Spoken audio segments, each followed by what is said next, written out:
Okay, let me see if I can explain why I want this screen where it's at. So if I'm driving, I can't reach my dash. I have to lean forward to even do anything. So I want the big buttons laid out easily so I can see them. So what I do is when I get in the car, plug it in right there, and it's usually where I left it. I can actually run a program that it'll trigger certain things to happen when I plug it in and get it going. It's kind of cool, like it's a chain reaction thing. So if I want right now, like if the wife drives, she's going to take my car, so she likes Pandora. So all she has to do is click the Pandora button, and she's familiar with it. So at that point, you can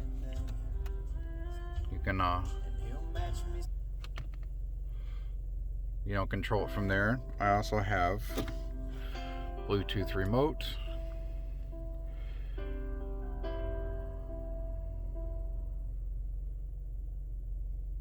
So yeah, I can do that.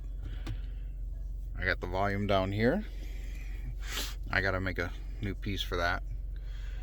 So if I want to listen to my title, it's no different than changing the radio station and factory head unit title. I haven't used it yet today, so it's been sleeping, and it's on the last song. I hit play. Now, see, it automatically switched to title. This little up here is what does that. So if you click that, there's a list of certain apps that this launcher knows about and will control it. You can pick them individually, or you can do manage an active player. So whatever's playing is now controlled by this. So now if I was in an app that I couldn't do this, I would have to leave the screen. Like title, it's not bad, but you still got to navigate around, and while you're trying to drive, you got these tiny buttons to do, which isn't horrible. It's one of the better ones. But you go to your lists, you got to scroll through. Let's find one that's a little bigger. So if you go to your main playlist, you scroll through what you want. It's manageable. I mean, you don't have to do this all the time. And you just hit play. Fucking trains. Once it's playing, you hit back, you're right back to where you want. The point is, this is easy. And as far as the way that unit will charge and stream USB at the same time, it's not backfeeding. So what it does is it's got the audio wires going out. It passes through the unit, but there's some fuckery going on inside of there that tricks the software within the tablet to charge, like push the voltage to the tablet versus the tablet powering something downstream. Because when you plug in something that's USB, the tablet is keyed to provide it power, whether it's a mouse or a thumb drive or whatever, a DAC.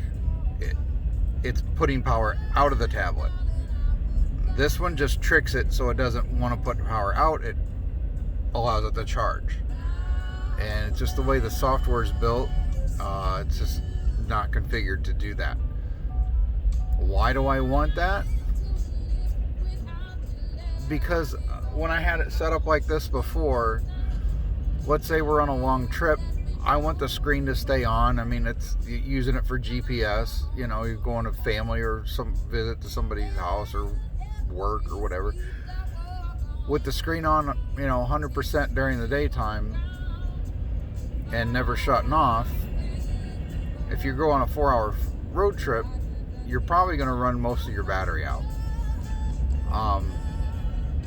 And then what do? Then you got to plug it in for a while, ride without music for a while while it charges if you're on a long trip.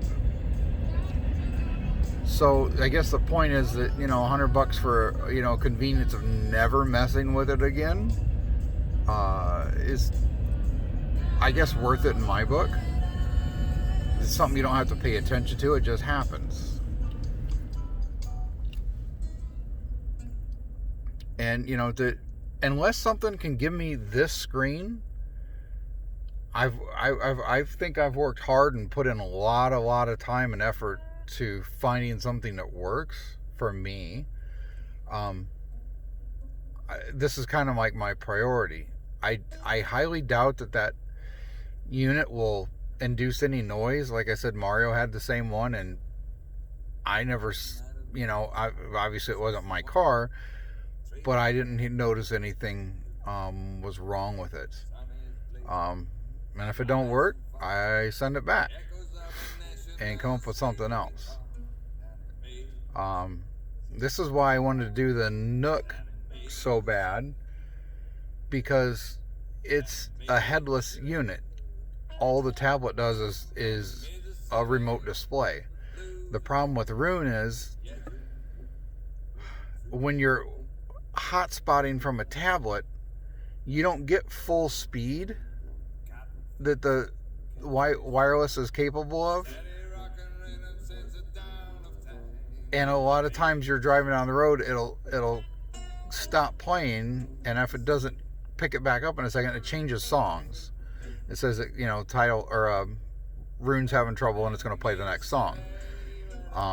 Great for local songs, that's not a problem, but it also burns through data because you're not unlimited per se when you're on hotspot. Not only is it throttled back to begin with because it is a hotspot, after 15 gigs they cut it back even more.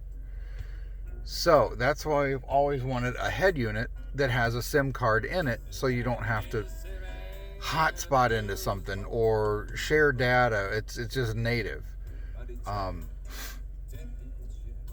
So you asked about the DACs getting powered.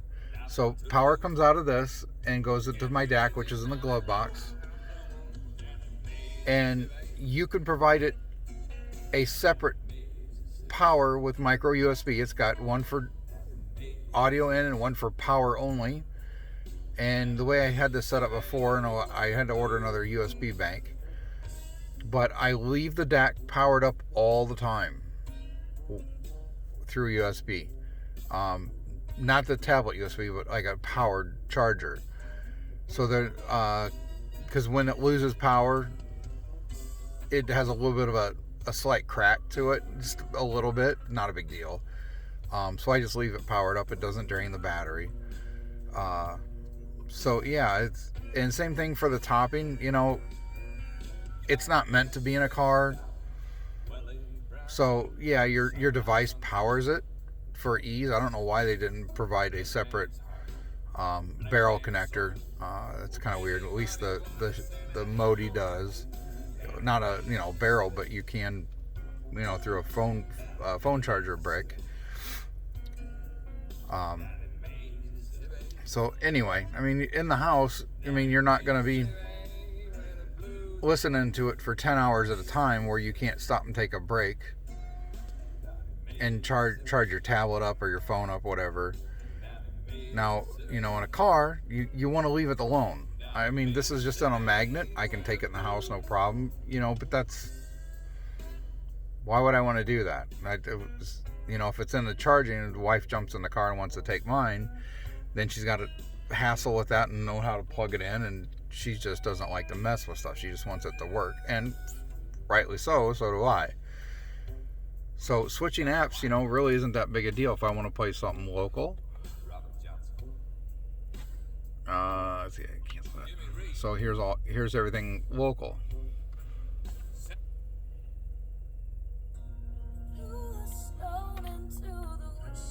And see, now see this changed up here to that player. Tracks 10 through 13 are musical tracks. Easy peasy. Can be used for evaluating the Pandora. system's ability to Play. realistically create the sound stage.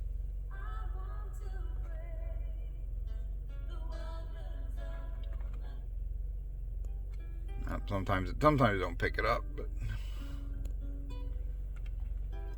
but I don't piss around with this unless the only time I'm really listening to local files is if I'm in the driveway doing some testing of some sort. Oh, you know what it is? This one doesn't.